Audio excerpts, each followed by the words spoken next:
afternoon. My name is Brian Liddy and welcome to Full Scottish here on Sunday the 13th of August. I'm joined today by two excellent and eminent guests. We have Murray Pittock and Anthony Salamone. Murray Pittock is a highly published historian and is Bradley Professor of Literature and Pro-Vice Principal at the University of Glasgow. He's been described as Scotland's leading public intellectual and probably Scotland's leading cultural commentator and as Scotland's leading cultural historian, but not all by the same person. Welcome, Mr. Pittock. And Anthony Salamone. Hello, thanks for joining us. And Anthony Salamone has been a long-time supporter and guest here on Broadcasting Scotland. He's also a leading Scottish political scientist, analyst and thinker. He is Managing Director of European Merchants, the political analysts firm in Edinburgh. Again, thank you for joining us, Mr. Salamone, this morning. Welcome. Thank you, Brian. That's great. So, we'll start with our routine, regular update on the war in Ukraine, day 536. Ukrainian military officials said on Saturday that Kyiv's forces had made progress in the south, capturing unspecified territories and claiming partial success near the key village of Robotyne on the front line in the southern Zaporizhzhia region. Ukrainian forces fired 3 missiles at the bridge connecting occupied Crimea to Russia, forcing Russian authorities to cover the structure in white smoke to deter further attacks and prompting a furious threat of retaliation. The Russian-appointed head of Crimea claimed Russian air defence shot down the missiles and that there was no damage. Footage and photographs showed smoke billowing up from the bridge, which Russian officials said was a smokescreen for workers. The attacks on the Crimean bridge took place hours after Russian forces said they had downed 20 Ukrainian drones targeting Crimea. This comes amid a new campaign of drone strikes targeting Moscow in recent days as Kyiv works to keep the Kremlin's war in the hearts and minds of Russian elites and others who would prefer to ignore the invasion. A civilian was killed and 6 people were wounded following intense Ukrainian shelling in Donetsk, a Russian-installed official in the eastern Ukrainian region said on Saturday. 2 people were injured by Russian forces today in the Kherson Oblast, where the shelling has not stopped since morning, said the regional governor Alexander Produkin. 2 people were killed in Russian attacks in the Zaporizhzhia and Kharkiv Oblasts. A police officer was killed and 12 people were injured in a guided Russian aerial bomb attack on Orikov, while an elderly woman was killed early on Saturday morning by Russian troops, shelling Kupiansk village in Kupiansk district. Residents of Luzern in the Russian-occupied part of the Kherson Oblast cannot receive humanitarian aid or life-saving medicines, such as insulin, unless they apply for a Russian passport. An Su-30 fighter jet crashed during a training flight in Russia's Kaliningrad region, killing the 2 pilots on board, according to the RIA news agency. Odessa, a Black Sea city famed for its beautiful shoreline, has opened several beaches for the first time since Russia invaded Ukraine in February 2022. Recalling the early hours of the Russian invasion, when a Ukrainian soldier told a Russian warship where to go, this weekend Ukrainian border guards placed a new sign on Snake Island which read, "The next border sign will be installed in our Ukrainian Crimea after its liberation by the Defence Forces of Ukraine." Russia sentenced activist Alexander Batkin to 6 years in jail for his criticism of Moscow's military intervention in Ukraine, a rights group and his allies said. So that was quite a lengthy daily update today. So I wonder if I'd just like to offer both of you just a quick opportunity, if you managed to hear it over the noise problems that we had during that report. Murray, I'll ask you first. Is there anything that stood out there that you'd like to highlight? Well, I'm not sure that there's anything particular. In that last report. There is quite a lot, obviously, going on a relatively, by the horrible standards of war, small scale level. What's fairly clear is that Ukrainian advances remain definite, but very slow. and there's probably a high degree of reporting, which in the Russian case involves reusing certain videos again and again in order to try and give the impression that more is happening on the front than actually is.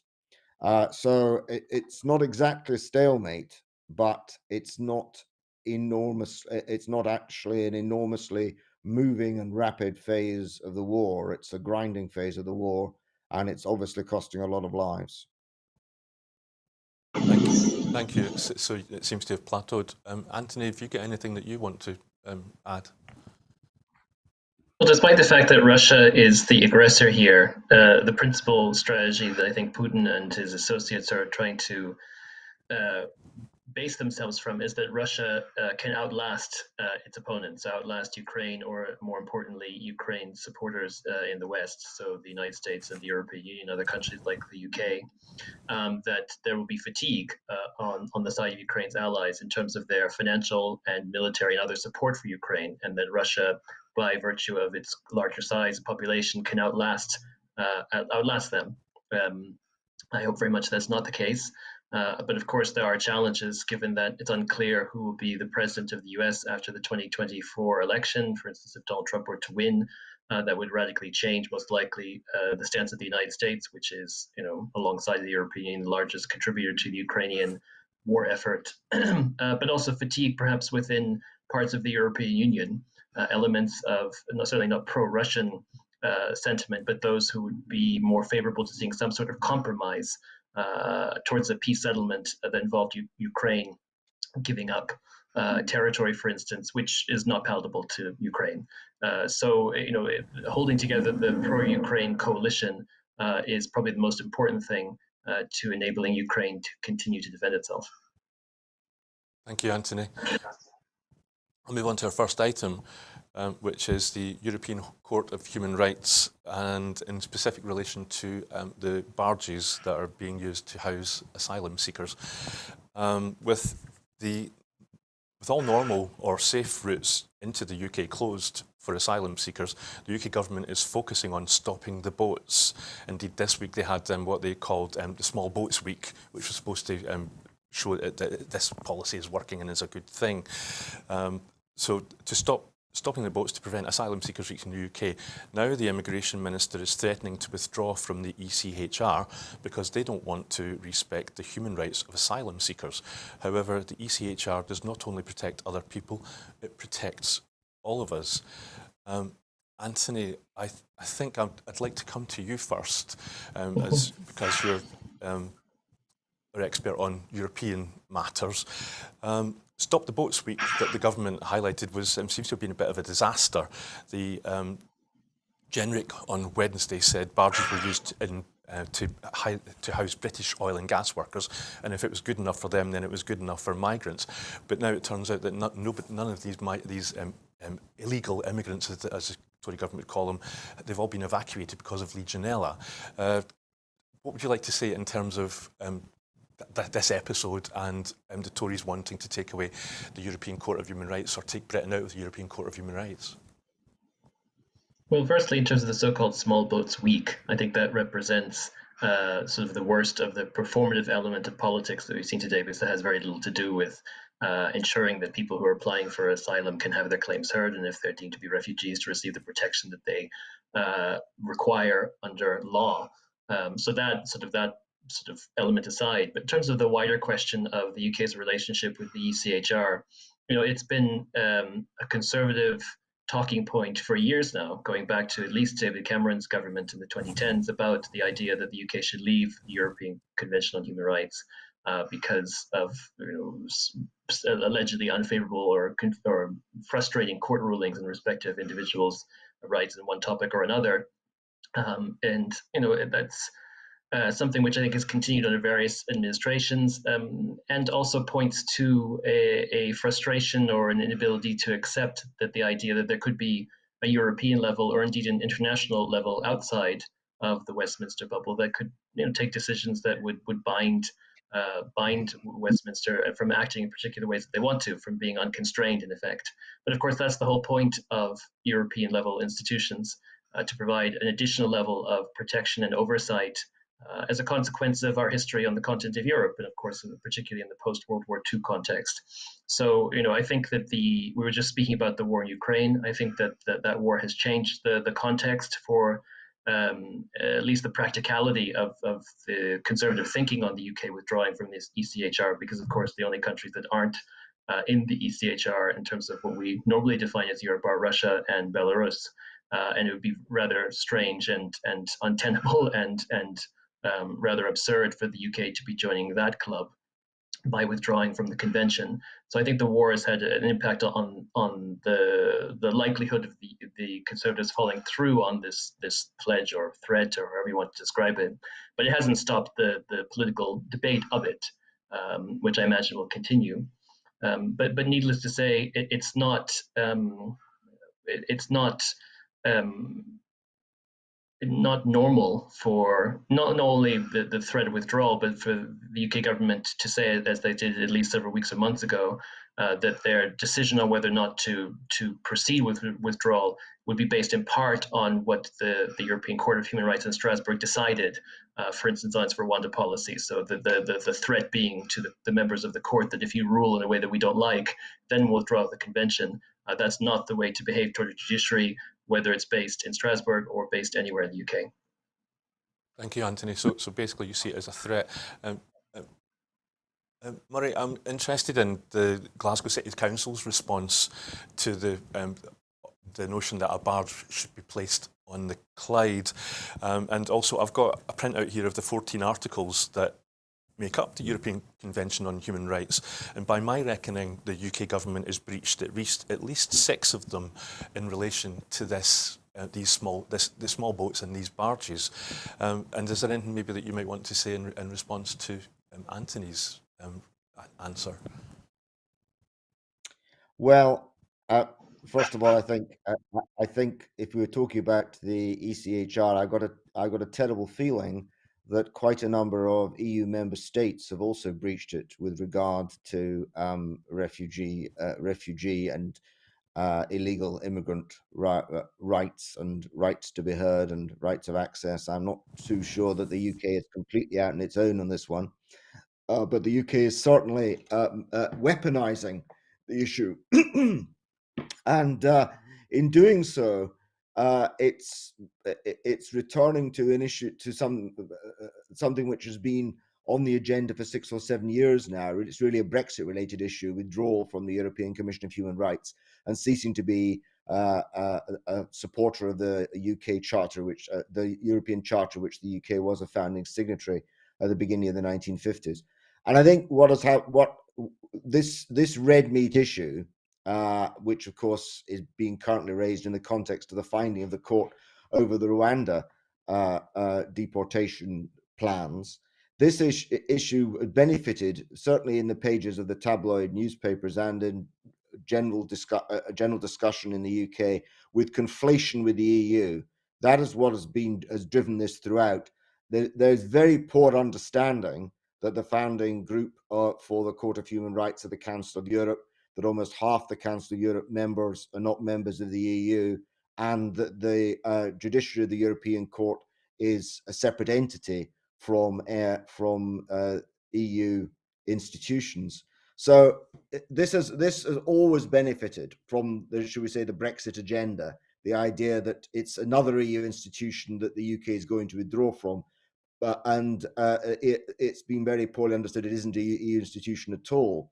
But that said, I don't think the UK is going to withdraw because, as Anthony says, the club, which includes Belarus and Russia, is right now a rather interesting club for anybody who so clearly supports the Ukraine war effort to join. Apart from the fact that it's not very healthy club at the best of times, these are not, even from its point of view, the best of times.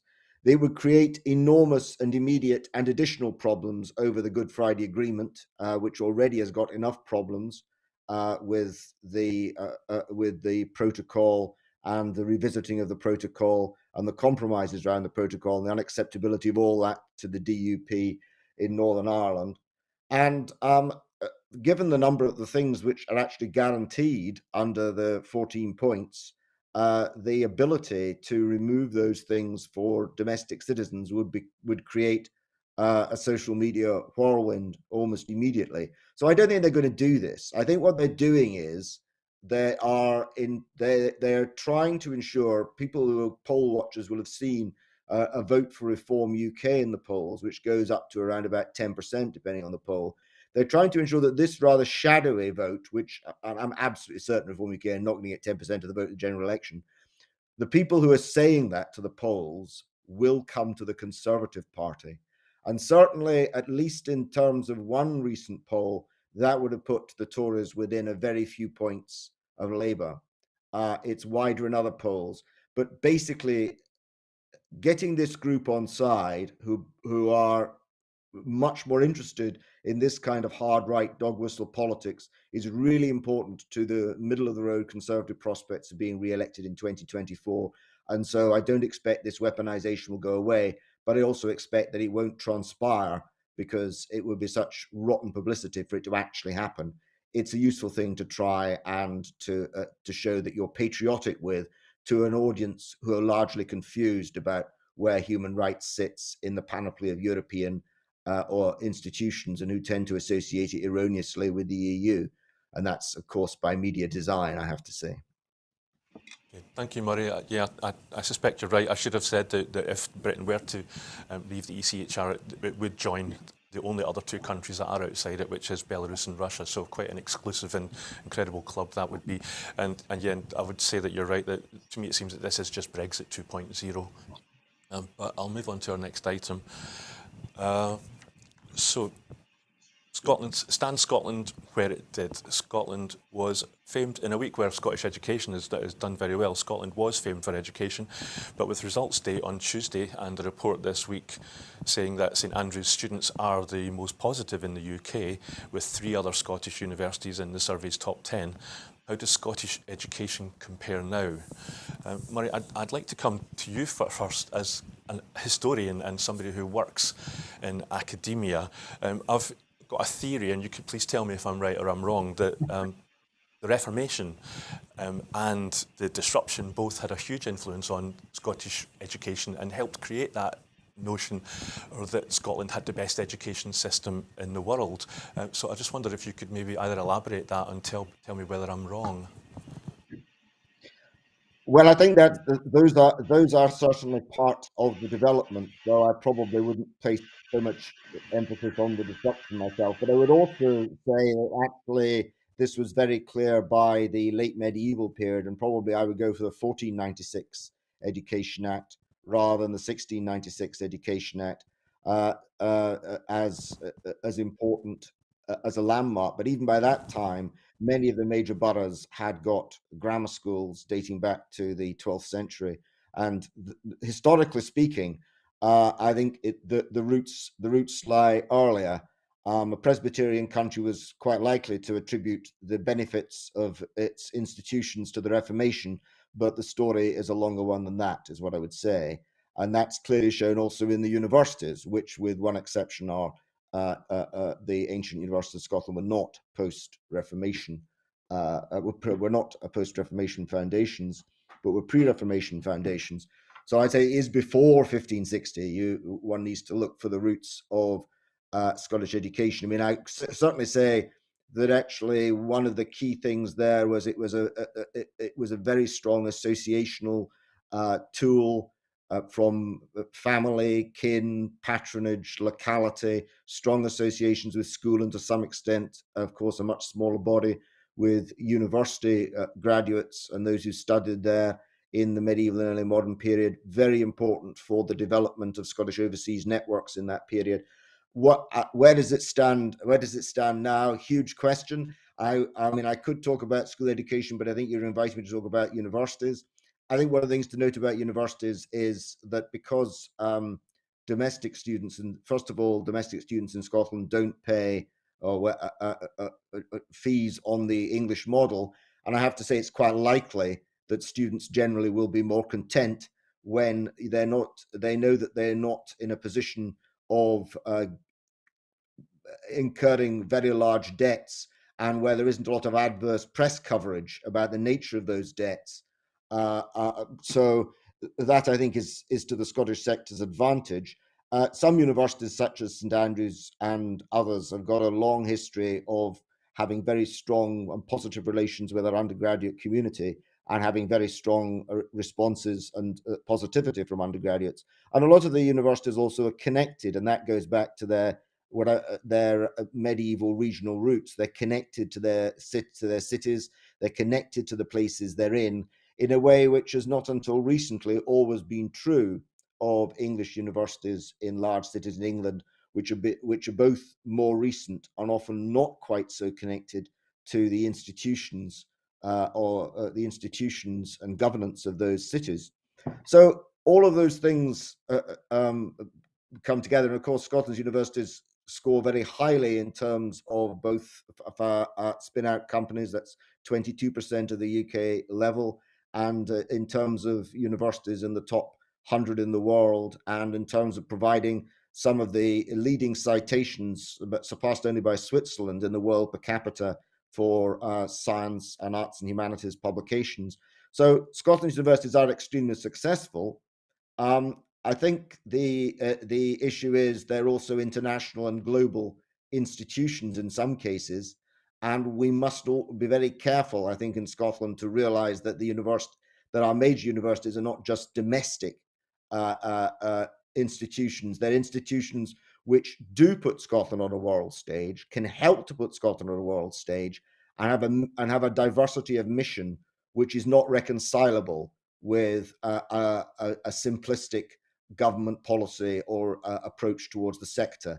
And that's a problem in England too, and it isn't yet a problem in Scotland. It may become one, but I'm just flagging that actually we need to think of some of our universities at least as global players and global brands, and to see the benefit they can do to Scotland through that particular lens, rather than through the lens of them being primarily domestic educational providers, though of course all of them will continue to be that.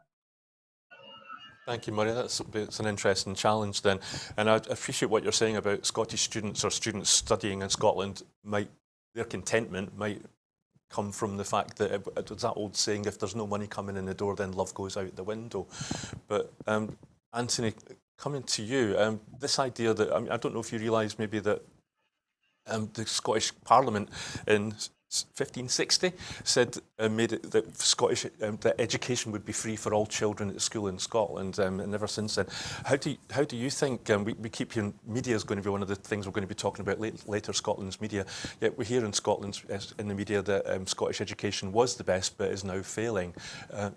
What's your opinion on that? Well, I'll always defer to the professor in respect of education in Scotland, but I suppose from my perspective, I appreciate how these narratives about Scotland and our history still hold resonance for people today. But I suppose it's more important as to what is the actual experience of pupils or students. I mean, I can only really speak to the university context of where I studied and worked previously. As opposed to, I suppose, maybe the sort of primary, secondary levels, which seem to preoccupy the public mind in terms of are we as excellent as we used to be. As I said, all I can synthesize from that is maybe not, but maybe that's for someone else to say. In terms of the university context, I think there's been a lot of emphasis in the last few years, rightly so, on the student experience and ensuring that students have the things that they need to succeed at university. Excuse me, obviously housing is quite a challenging issue at the moment, particularly for universities like Edinburgh and Glasgow or those based in those cities. That's something which I hope universities continue to work on. There's also the challenge of fractious relationships between university administrators and teachers, and the impact that can have from strike action and so forth on students and both the progression of their degrees and also having their exams and essays marked and so forth. That's another challenge. The other is, again, I'm sure that universities have been working on this, but I think that sometimes, particularly for undergraduate students, they can get the impression that some of these major research-intensive universities in Scotland place a high premium on the research element, excuse me, of their work, and students obviously are presumably more interested in the teaching element. I said a lot's been done on that, including creating opportunities for academics to be able to continue to progress in the university environment through their teaching, not only in addition to their research. So I see that as positive developments. And of course, there could be challenges of the internationalized nature of the higher education sector. For instance, if a lot of the income that universities derive come from overseas students, and if those students, as we saw, weren't able to attend universities during the pandemic, for instance, the financial consequence of their financial dependency that was illuminated by those circumstances. So I think those are all challenges to be considered. But are we as excellent as we were before? Well, maybe we should redefine our standards of that based on what's going on in the rest of Europe and the world. Thank you, Anthony. I'll move on to our next item, which is Stand Scotland, where it did part two. Edward Longshanks coveted Scotland as a part of England, and it seems not much has changed as papers released under 30-year rules show that in the 1990s the UK cabinet believed the ancient nation of Scotland should be treated as the same as a region of England. So this is a letter to John Major. Let me just move. I might need my reading glasses. Senior cabinet members in Westminster in the 1990s believed that Scotland should be treated as though it were a region of England.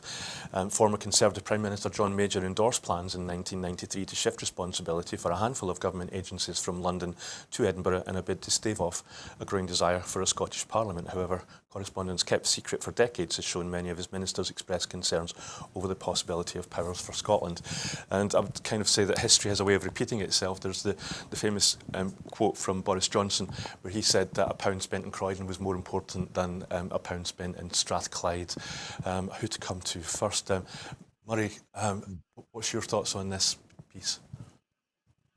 Well, I think one of the most important features which has underpinned the rise of modern Scottish nationalism is the decline of Scottish unionism, which may sound a very trite thing to say, but actually I'm not saying what you think I'm saying. The idea that Scotland is a nation within the United Kingdom and that you can promote that nation abroad, as indeed was the goal of all Scottish societies worldwide, which were founded in the 17th, 18th and 19th centuries, often at the expense of other nationalities in the United Kingdom, that you can defend and promote Scotland's culture and literature and language. One of the earliest advocates for Scots was John Buchan. Those things came under increasing pressure with the decline of the British Empire and with the rise of corporatism and permanent officials in Scotland in the 30s and later in the decline of the empire in the 40s and 50s. And if you compare, for example, the language around Scotland's nationality when, admittedly, it was in Glasgow in 1938, but the last Empire exhibition, and that in the Festival of Britain in 1951, the transition to the idea that Britain is a unitary state without subsidiary nationalities is very much in full swing by 1951 and represents a complete reversal of the Empire exhibition, even the 1924 Wembley exhibition kind of mentality. So, I mean, I know I'm going back here to the 20th century, but to get to the roots of what you might call the Michael Howard and related position in the 1990s Tory party, and one which is increasingly visible today, it is to simply deny that the union exists, whereas traditional Scottish unionists think the union is really important. We often find that Scottish nationalists quote the Cooper judgment of 1953 in support of popular sovereignty. Lord Cooper, who made that judgment and upheld the McCormick against the Crown case in one particular, though overruling the other two, was himself a former Unionist MP. He regarded the union as very important. It's that tradition that has almost disappeared in some of the non-nationalist political parties today, which of course are traditionally we call unionist political parties, but are not unionist in the way in which it used to be understood. And that is so important. And what you're seeing in this 1990s discussion is a discussion between old unionism, represented by John Major's position, and new unionism, which basically says that Scotland doesn't fundamentally exist as a partner or entity within the union. And one of the things I find, that I think that can be traced right back to is the way in which the United Kingdom as a concept embodying Great Britain and Ireland survives the 1922 separation of the Irish Free State, later the Irish Republic. And the way even today, when people talk about independent Scotland, they talk about the entity on the other side of the border of such a country being called the rest of the UK, as if the UK is a single sovereign state, and which it is, but as if its component entities have no existence, and that's not the case. So there's a duality, and that duality is being lost in this kind of neo-unionism, and that in its turn helps to stoke Scottish nationalism and to polarize the debate. Thank you, Murray. There was also that attempt in the 19th century to rebrand Scotland as North Britain, wasn't there? And just interesting what you were saying about the Empire exhibitions in the 1930s. And so I wonder if that the equivalent now is that Scotland and Glasgow in particular, we were given COP26 and we've now got right now the World Cycling Championships hurtling through Glasgow city centre. So maybe that's a sort of, is that the modern equivalent? But we weren't deemed worthy to host Eurovision, which I'll take as a personal insult. But Anthony, we can't host everything. This is true. Anthony, I don't know. Maybe your perspective is because I'm guessing that you weren't born in Scotland. So, what do you think about the discussion so far?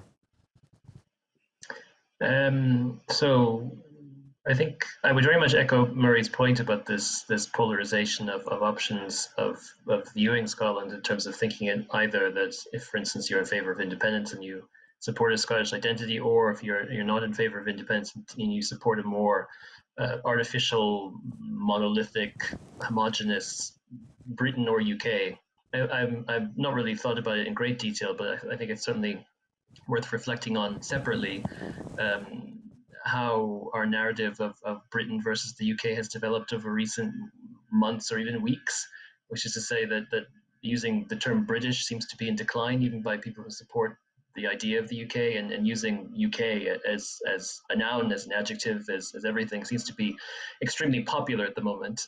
So I've seen plenty of instances of we're not saying sort of British workers, but we say UK workers. And anyway, I'm just intrigued on why that's happened and what that means, if anything.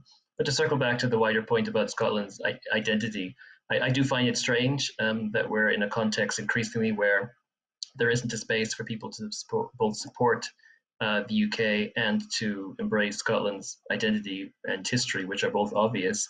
I think we can see that quite clearly, as Murray sort of referenced or alluded to, in terms of Scotland's current relationships with the rest of Europe and the world.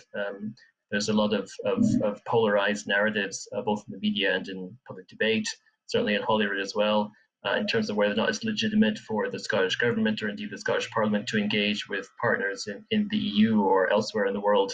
And the views are very fractious. You know, one side saying, yes, of course it's legitimate, but also not that only that it's legitimate, but it's linked to some sort of righteous move towards independence, which in many cases is not. It's just about practical cooperation on areas of climate change or renewable energy or so forth, or conversely, that it's completely illegitimate for Scottish institutions to engage with European or international partners because that is entirely for the UK government to do alone, and we should sort of stay in our bubble, which is also completely wrong. That doesn't make any sense. It's not. we live in a very Europeanized and internationalized environment despite Brexit, and it's not feasible or tenable to suggest that we can achieve our domestic objectives without having reference to or engaging with what's going on in the European space or the international space. So that's an area where I've worked on, and I know Murray has as well. And to me, that's a very good example, a microcosm of this conflict of an inability to find a middle ground of saying, that it's possible for people who support the UK to also recognize that Scotland does have an identity and can draw on that identity regardless of your views on the Constitution. And that's not the space where we are at the moment. But I suppose the second element to that is not just the question of what the union means for Scotland. And I think the papers which you mentioned have been released on just sort of the 30-year-old reference. It's for many sort of English Westminster politicians, it's also about what do English voters make of Scotland's position or relationship within the United Kingdom? And the suggestion, which I wouldn't necessarily agree with, but certainly a fear, I should say, from the papers that were released, that the idea of recognizing Scotland's identity would create a backlash among some voters in England. I find that rather odd, but if that is a reflective of English politics today, then perhaps that links to some of the other challenges of what define Westminster politics at the moment, and that includes an inability to either understand or value European integration as a concept. Murray was mentioning before, the sort of lack of knowledge or awareness of the European Union versus the Council of Europe, or indeed the motivations or rationale for those projects, as particularly in the Council of Europe case, the UK being intimately involved in establishing the organization and the convention, but more broadly, why those institutions exist and why we were part of them and still are part of them in respect to the Council.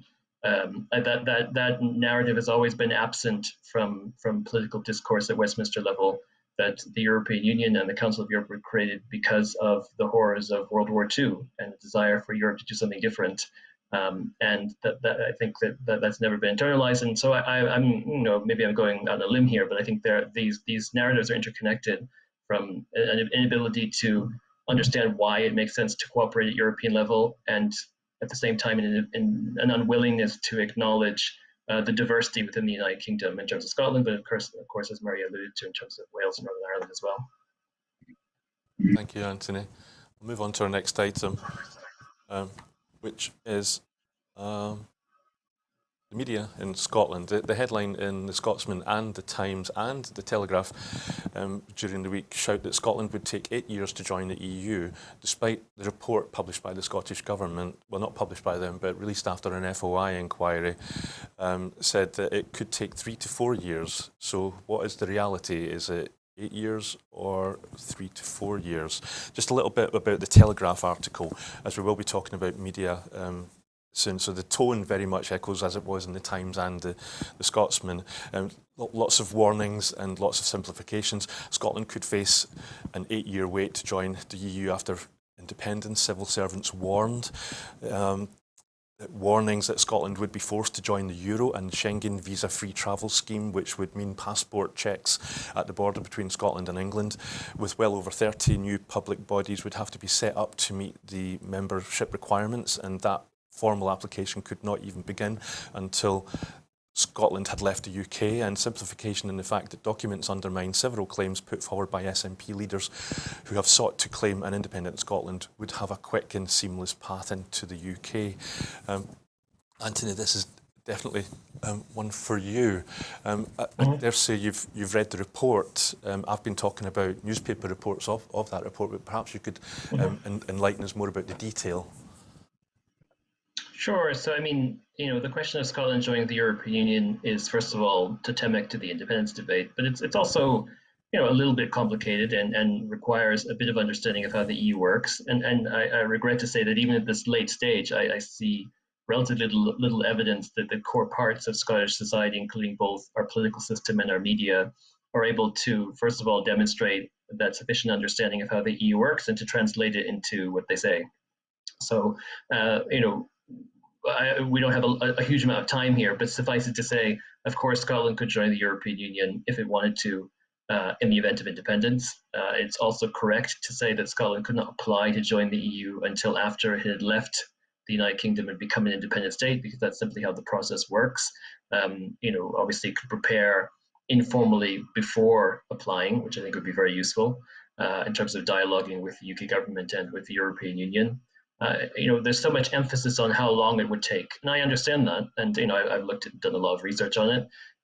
I think it's misplaced to put so much emphasis on how long it would take, not least because presumably if people in Scotland wanted to join the European Union, it was because they believed in being part of European integration, or wanted to seek the benefits of being in the EU, or indeed want to make a contribution. And if you really believed in that from a level of constitutional politics, it's more important to achieve that outcome rather than how long it would take. But to get to the crux, I imagine it would take about between 4 to 5 years between the date of application and the date of joining. And of course, the reference point when we hear these stories in the media about the timeline, it's not very clear. I mean, would you mean from today, for instance, it would take X number of years, or from the date of an independence referendum, or from the date of independence, or for the date of application? I think, if you're calculating a time frame, it should always be based on whatever day you apply to whatever day you join. And as I've said, for reasons of practicality, that the date of application would have to be after a point of independence. But I think it's extremely misleading to describe however long it would take as a period of waiting, because that implies that we are sort of sitting around waiting to be admitted to a club, whereas the reality is that from the date of application and long before it, we would be preparing, we'd be doing a lot to ensure that Scotland was ready to not only join the European Union, but to be successful as a member state. And of course, that would require work. Of course, that would require transformation. Independence would require work and transformation. It is not the case that Scotland, if we became independent and wanted to join the EU, would simply sort of change out a few signs and be ready to go. Of course not. Scotland is a nation, but Scotland is not a state. And we would have to transform ourselves in many ways in order to be ready. But that's not to say that we're not extremely well placed to do so. I believe that we are. So that links maybe perhaps to another point which you raised, which is, what does the SNP say about all this? And I think it's worth being honest in saying that the SNP have historically, at least certainly in the last few years, certainly during the Sturgeon administration, simplified the question of EU membership. And it's very clear that the Scottish government has always been very reluctant to put a time frame on how long it would take to join the EU, because they are afraid that people might think that if it took less than a year, or took more than a year, 2 years, and so on, they'd be dissuaded. And to me, I think that's, for the reasons I've outlined, that's a false fear, or one at least needs to be confronted rather than continue to persist. So I think that the Youssef administration has been more open-minded, at least for now. Of course, it's a young administration in terms of their views. The First Minister has said that he is more relaxed about the prospect of Scotland making a commitment over the long term to joining the Euro, for instance, which I think is positive, because Scotland would need to make that kind of commitment. At the same time, would Scotland be forced to join the Euro? No. So, I guess it may be in summation, and to prevent myself from rambling any further, these questions come up over and over again. How long would it take? Would we have to join the Euro? What would happen with the border? They're valid questions. They're important questions. But they're ones that at this point, I hope that we could get some sensible answers on and move forward to think of the wider questions, which really matter, which are not asked or answered, which is, why does Scotland want to be part of the European Union? How would we fit into the puzzle? How would we make sure that if we did join the EU, we would be successful? Because that would be something we'd have to strive for, would never be guaranteed. And how would we work with partners to achieve what we wanted? And fundamentally, what kind of EU do we want? It's rather simplistic to say, oh, we love the EU, we want to be part of it, if you hold that view, as opposed to saying there are multiple different geopolitical directions that the European Union could move in. For instance, to be more closely aligned with the United States, more free-floating. What kind of future for the single market? To be more free marketist, to be more corporatist, more francophone, more Anglo-Saxon. Those are core questions about what the EU should be. And I've seen little evidence that we in Scotland have much debate on that. And that is quite crucial to what kind of part, if any, we would play in the EU if we joined. Thank you, Anthony. It's an interesting report, and it's certainly worth mentioning that it is post-Brexit. And you mentioned the SNP in your answer. Thank you for that, because it's one of the first things that it says in the report is it said the First Minister has set out her plan. So it's clear straight away that this was Nicola Sturgeon's instigation or asked work that she done or her team done. What I'm trying to get at is, with the next question, I've confused viewers by saying that this item was about the media. It's not. This item is about this report about Scotland's route back into to rejoin the EU. Media's coming up next. But it's interesting that this report was described in the media as being a secret report, when really it was just that the SNP responded and said, no, it's just out of date, and there will be another one because the SNP's stand on independence has changed. And I really want to come to you, Murray, but I thought one thing that was interesting in the report, it gives a timeline of other countries and how long it took them. Sweden, Finland and Austria took 2 years for them to join the EU. Poland, Lithuania and Estonia took 6 years. Romania and Bulgaria took 7 years. Croatia took 8 years, whereas East Germany only took 1.5 months to join the EU. So does this show maybe that the EU can move quickly when it wants to, and would it move quickly if Scotland was to ask? So there is a process, and I think actually the quickest from the start to the end of the process was Finland, at just under 3 years. And one must note also that EFTA EEA membership was held by both Austria and Finland, so they are at the short end of the process. And there is a longer end of the process represented by, well, the longest end of all is Turkey, who started chatting 36 years ago and haven't agreed a single chapter. Yes, indeed, the EU can move quickly. But my concern really is, I'll be controversial. I don't like being controversial, but I try to be balanced and say, that the socio-political climate in the UK is deeply ignorant of the EU and generally doesn't like it. The socio-political climate in Scotland is deeply ignorant of the EU and generally likes it.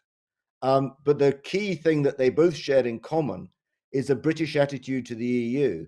And one of the areas where I think that's clearest is in, for example, internal polling in Scotland on the currency issue in independence, where the euro is generally the third choice. It doesn't matter that actually allowing the euro to circulate without adopting the European Central Bank and fully adopting the euro as currency with the ECB is something which 2 or 3 states, one of them, an EU state who's now adopted the euro, have themselves done. It doesn't actually matter that the EU that the euro issue short circuits a lot of the debate about sterling and the Bawbee or the groat or whatever it is, but people don't like the euro, and in Scotland they don't like it very much at all, and I think that's very interesting because in the Republic of Ireland there wouldn't be any question of returning to the Irish punt. There is no enormous enthusiasm even in Greece that suffered by it for going back to the drachma. So actually, one of the key elements here is currency. This is the currency. The EU question is the currency question. And the inability to answer the currency question is what is itself a product of the Scottish electorate's actual ambivalence towards the European Union as a living, breathing political entity, not a series of ideals and people with flags who say nice things to Scots people, but actually as a political institution. And it is a very important and very significant political institution to get your head around. And I do think that there are many opportunities in that institution and many conversations of interest to be had in it. And I don't think enough of them are being had.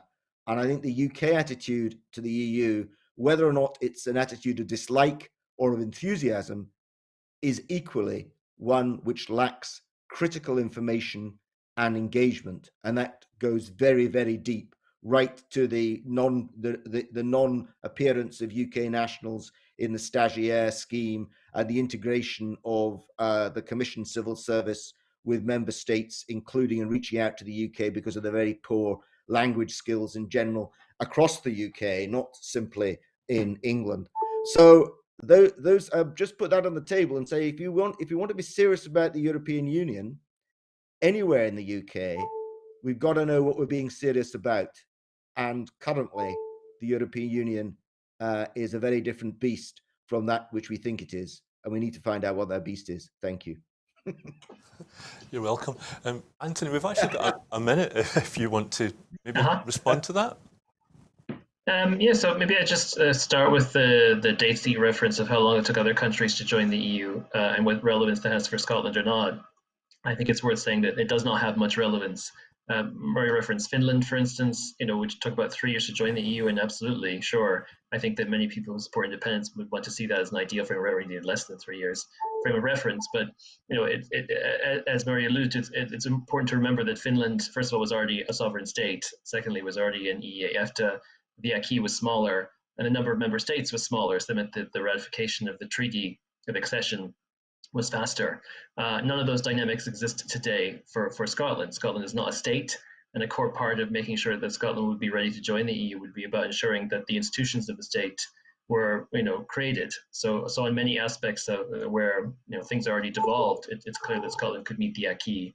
But in aspects where things are reserved, we would need to establish the elements of the state that we do not have, that are currently sort of based in London, more or less, to be able to fulfill those parts. That would take time, and frankly, also that's up to us in terms of how long it would take to join the EU. A huge, I think the one of the artificial elements of the debate on how long it would take for Scotland to join the EU presupposes that someone in Brussels is sort of sitting there with a calendar saying, well, it's going to take them 4 years. Oh, let us make it take 5 years.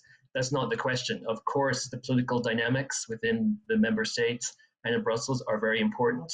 But the single most determinative factor for how long it would take Scotland to join the EU would be how well Scotland prepared and how clever we were in ensuring that we were positioned to meet the acquis, that we understood the accession process, that we had good constructive relationships with the EU institutions and member states. In short, it would all come back to us.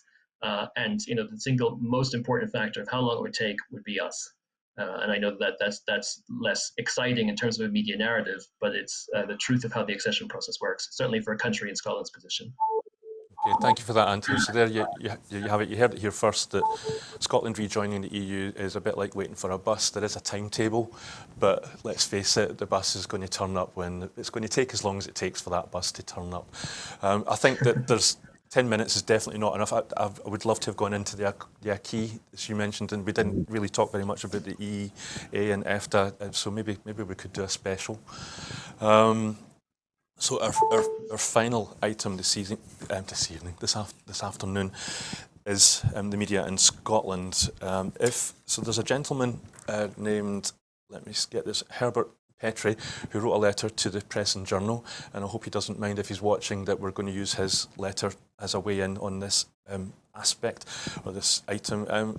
He said, if we had a media which was not overwhelmingly against self-determination for Scotland, support for yes to independence would be at 99% by now. I don't know who it's eeny, meeny, miny, mo. Murray, Anthony answered last time, so what do you say? What do I say? What do support for? If we got the media that some people would like and which they say would represent the fair-minded media, then it would be higher. Support for independence would probably be higher than it is now. Though I'm not absolutely certain in the debate we have just how many people really want a balanced media. I think there are problems with the current media universe, and perhaps although a lot of those focus on the BBC in terms of the debate in Scotland, I think really the controversial aspect is the extent to which large amounts of print journalism with huge digital footprints, in the case of the Daily Mail, 80 million is the standard footprint for a digital audience of a Mail story, are owned overseas and out with the UK by people who are not fundamentally answerable to anybody, and that's a really significant part of the media landscape. But I have to, my only concern is that we need to get away from a media position that facilitates government and facilitates it in a way which is complementary. Now, that doesn't necessarily, currently, that doesn't really benefit the Scottish government, because almost none of the media actually facilitate the Scottish government or are complementary towards it as a matter of course. They're quite the other thing.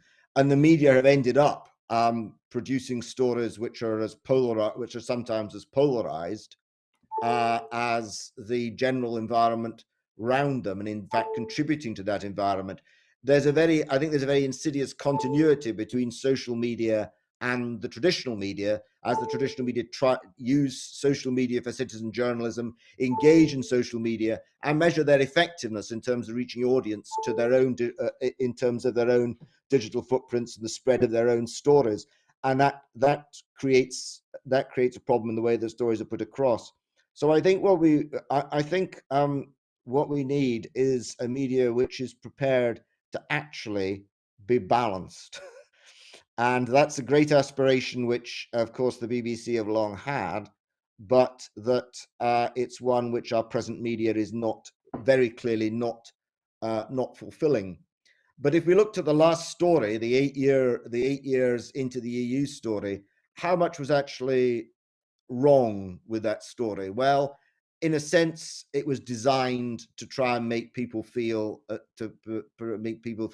powerless and purposeless about the EU. It wasn't a fully balanced story, but at the same time, as Anthony said, there've been elements in the past in the Scottish government who tried to make it look like a very easy way of getting in, that Scotland would be free with one bound from Westminster, and indeed there are quite a lot of nationalists who really think like that, and that also then we would join the EU the next minute.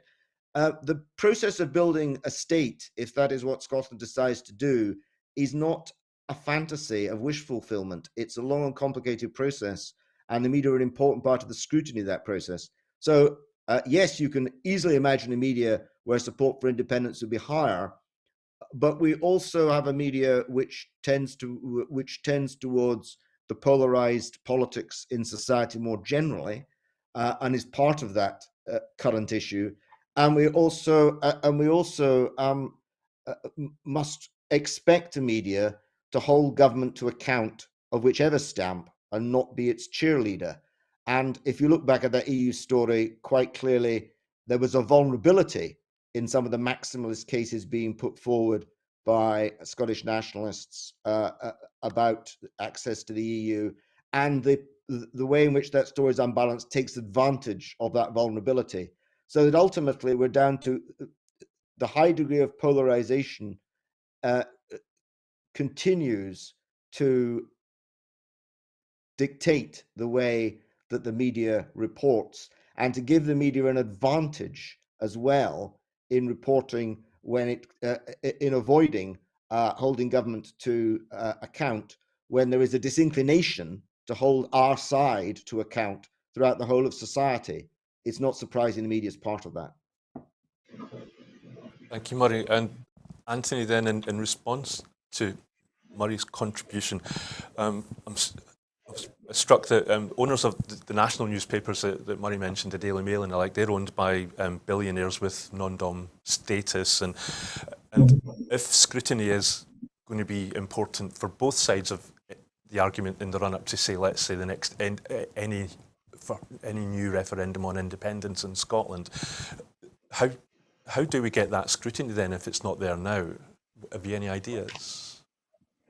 Well, I don't have any ideas in the few minutes that we have remaining, put it that way. Maybe I could say that I do agree with what Murray said, and I maybe have just drawn 2 quick points. One is that I think that Scotland would benefit from sort of, more outlets that were either middle of the road or neutral on independence. Most outlets are either against independence or very skeptical of it.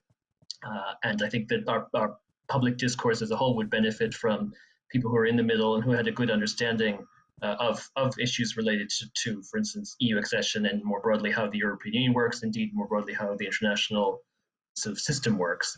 But secondly, I think that for many people who support independence, the core question about this media bias is centered on broadcast media, because at least to say that is the element I think which potentially has the greatest influence in terms of whether or not people support independence or otherwise. Because if you watch British television, that is a core part of building a British UK identity or worldview. It's oftentimes a Atlantic-centric one. Obviously, STV, for instance, might be a counterpoint to that.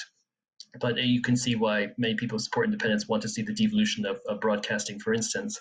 And I think that is a core sort of vehicle by which if you can see things through a way which just assumes that independence is either not feasible or some sort of fantasy. But yes, I come back to the point of some balance in broadcast or in print would probably do both sides, or at least the public as a whole, quite a lot of good. Thank you, Anthony. I mean, we're out of time, but I suppose then the answer is no matter what we're reading, whether it's pro or anti-independence, pro-UK or anti-UK, we just have to do a bit of digging on our own part and fact check things in ourselves. I'm going to take a minute just to sort of No, we don't have time. I'm just going to thank you both for giving up a huge chunk of your Sunday afternoons. Murray, Anthony, thank you very much, and we'll hopefully see you again soon. Thanks very much, Brian. No, thank you. Thank you, Brian. No, thank you. Well, that's it for this week's Full Scottish.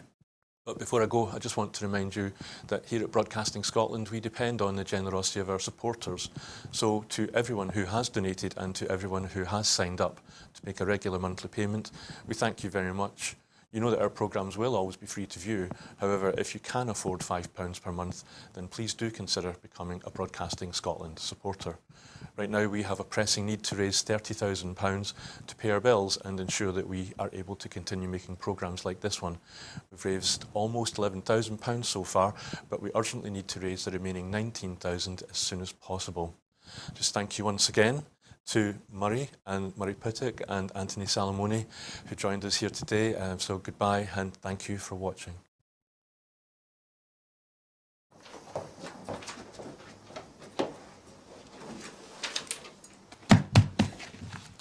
Hello and welcome to Broadcasting Scotland. My name is Lewis McGlynn. Hello and welcome to Broadcasting Scotland. My name is Saoirse Healy. Hello and welcome to Broadcasting Scotland. My name is Donald C. Stewart. Broadcasting Scotland is Scotland's independent broadcaster, providing factual news, reporting on the issues important to the people of Scotland. We are committed to public service broadcasting, and with your support, we will produce even more programmes. Provide opportunities for young people interested in media production and broadcasting, and challenge preconceptions of what Scottish media looks like, amplifying Scotland's voice and reflecting its communities. We can already deliver high-quality live news, and we will create the highest quality programmes for you to enjoy. But we can only do that with your support. So please subscribe to and share our channel or donate to Broadcasting Scotland via the link in the description. Thank you. Thank you. Thank you.